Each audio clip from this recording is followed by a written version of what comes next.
ତାଳଚେର ସିଂହଡ଼ା ନଦୀ ତଟ ଗୋପାଳପୁର ପ୍ରସାଦ ଗ୍ରାମରେ ଅଛି ହିଙ୍ଗୁଳା ଦେବୀଙ୍କ ପ୍ରସିଦ୍ଧ ପୀଠ। ଏ ଦେବୀ ଅଗ୍ନି ସ୍ୱରୂପା ଅଗ୍ନି ହିଙ୍ଗୁଳ ବର୍ଣ୍ଣର ହୋଇଥିବାରୁ ଏହାଙ୍କୁ ହିଙ୍ଗୁଳ ବର୍ଣ୍ଣ ରୂପେ କଳ୍ପନା କରାଯାଇଛି।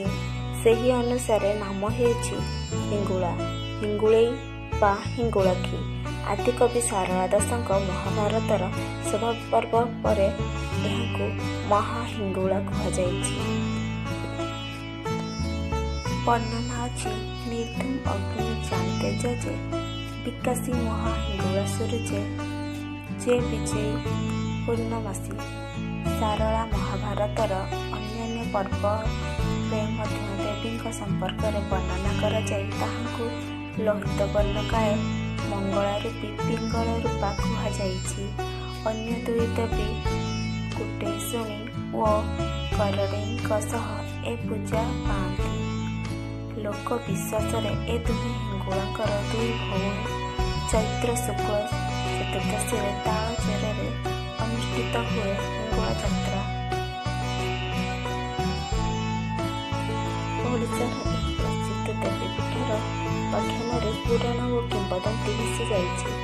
ତାହା ଅନୁସାରେ ଦକ୍ଷ ଯଜ୍ଞରେ ଆତ୍ମାହୁତି ଦେଇଥିବା ସତୀଙ୍କର ବିଭିନ୍ନ ଅଙ୍ଗ ପଡ଼ି ଯେଉଁ 51ଟି ଶକ୍ତିପୀଠର ସୃଷ୍ଟି ହୋଇଥିଲା, ସେଥିରୁ ପାକିସ୍ତାନର ବେଲୁଚିସ୍ତାନଠାରେ ଥିବା ଲିଙ୍ଗରାଜ ଗୋଟିଏ। ସେଠାରେ ଦେବୀ ସତୀଙ୍କର ବ୍ରହ୍ମରନ୍ଧ୍ର ପଡ଼ିଥିଲା। କାଳକ୍ରମେ ବିଦର୍ଭ ଆଜିର ମହାରାଷ୍ଟ୍ରର ରାଜା ନଳମା ହିଙ୍ଗୁଳାଙ୍କର ଭକ୍ତ ହୋଇଗଲେ।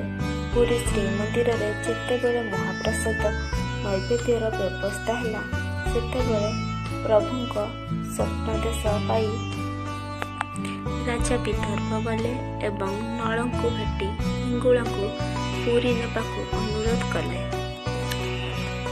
ତାଙ୍କୁ ପୁରୀ ଅଣାଯିବା ବାଟରେ ତାଳଚେରଠାରେ ଦେବୀ ରାଜାଙ୍କୁ ସ୍ୱପ୍ନାଦେଶ ଜଣାଇଲେ ଯେ ଗୋପାଳ ପ୍ରସାଦ ହେବ ତାଙ୍କର ପୂଜାପୀଠ ଏବଂ ଶ୍ରୀମନ୍ଦିରର ରୋଷଘର ହେବ ତାଙ୍କର କର୍ମପୀଠ। ତାହା ହିଁ ହେଲା। ଏହି କିମ୍ବଦନ୍ତୀର ଆଧାରରେ ଗୋଟିଏ ଲୋକ ବିଶ୍ୱାସ ପ୍ରଚଳିତ ଅଛି ଯେ ଶ୍ରୀମନ୍ଦିରରେ ପ୍ରତିଦିନ ହେଉଥିବା ରୋଷ ହୋମ ହେଉଛି ହିଙ୍ଗୁଳା ହୋମ, କିନ୍ତୁ ଶ୍ରୀମନ୍ଦିରର ଦୈନନ୍ଦିନ ନୀତିରେ ଏହାର କୌଣସି ପ୍ରମାଣ ନାହିଁ। ଦେବୀ ହିଙ୍ଗୁଳାଙ୍କ ପୀଠ ଓଡ଼ିଶାର ଏକ ପ୍ରାଚୀନ ଶକ୍ତିପୀଠ। ଏହାଙ୍କୁ ଓଡ଼ିଶାର ପ୍ରମୁଖ ଦେବୀଙ୍କ ମଧ୍ୟରେ ଗଣନା କରାଯାଏ। ଏ ଦେବୀ ଅମୃତ ହେଲେ ମଧ୍ୟ ଅଗ୍ନି ସ୍ୱରୂପ, ତେଣୁ ଦେବୀ ହିଙ୍ଗୁଳା ଅନନ୍ତ ଶକ୍ତିର ଜ୍ୟୋତିର୍ମୟୀ ପ୍ରତୀକ ଓ ମଙ୍ଗଳମୟୀ। ଏଣୁ ସାରଳା ମହାଭାରତରେ ଏହାଙ୍କୁ ସର୍ବମଙ୍ଗଳା ବୋଲି କୁହାଯାଇଛି। ମା ହିଙ୍ଗୁଳାଙ୍କର ନାମ ଯେ ସଦା ସର୍ବଦା ସ୍ମରଣ ବା ଉଚ୍ଚାରଣ କରୁଥିବ, ତାର ଦୁଃଖ ଦରିଦ୍ର ଦୂର ହୋଇଥାଏ। ଜୟ ମା ହିଙ୍ଗୁଳା।